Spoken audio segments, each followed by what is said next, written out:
En 2025, si tu veux qu'une chanson devienne un hit au Gabon, oublie la radio. Oublie même les clips à la télé. Aujourd'hui, tout se passe sur TikTok. Une vidéo de 15 secondes et ta carrière peut changer. Mais cette application qui propulse nos artistes est-elle en train de tuer notre musique?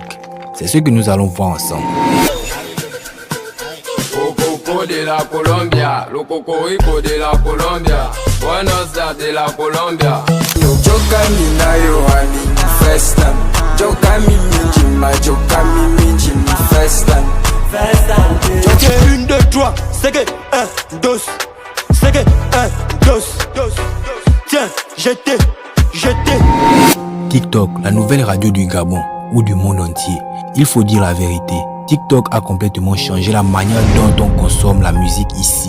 Vers 2020-2021, la plateforme explose au Gabon.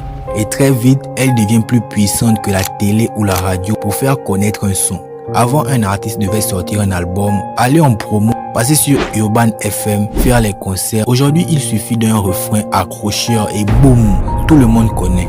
Un challenge, 2 pas de danse et c'est parti. Même des artistes inconnus peuvent se retrouver avec 2000 écoutes en une semaine. Et ça, aucune radio ne pouvait le faire aussi vite. Les avantages pour nos artistes, soyons honnêtes, TikTok a apporté des choses positives. Déjà, la visibilité, même sans maison de disques, un artiste peut toucher tout un pays. Ensuite, la portée internationale. Un challenge gabonais peut traverser la frontière et arriver au Cameroun, au Congo, voire au Nigeria.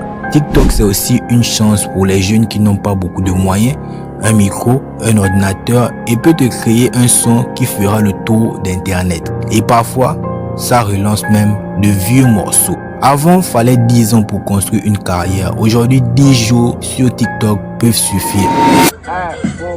De la Colombia, lo cocorico de la Colombia, Buenos Aires de la Colombia, ¿cómo te llamas de la Colombia? Hasta la mañana de la Colombia, de la Colombia, me lo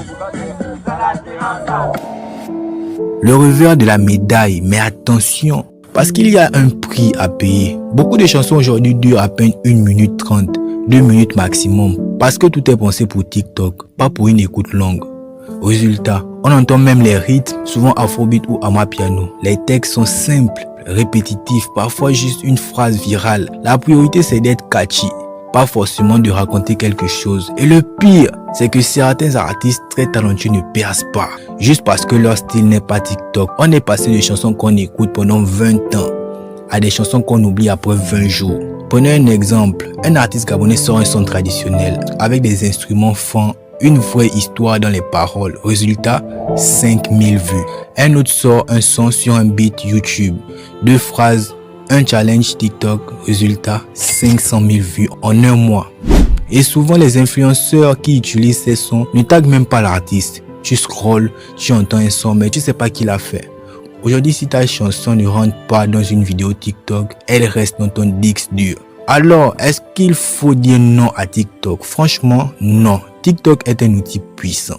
Le problème, ce n'est pas TikTok. Le problème, c'est quand on laisse décider à notre place ce qu'est la musique. TikTok a ouvert des portes incroyables pour nos artistes, mais il a aussi changé notre façon de créer et d'écouter la musique. La vraie question, c'est est-ce qu'on veut des chansons qui durent ou juste des sons qui buzzent 2 semaines? À vous de me dire, est-ce que TikTok booste la musique gabonaise ou est-ce qu'il est en train de la tuer doucement? On se retrouve dans la prochaine vidéo.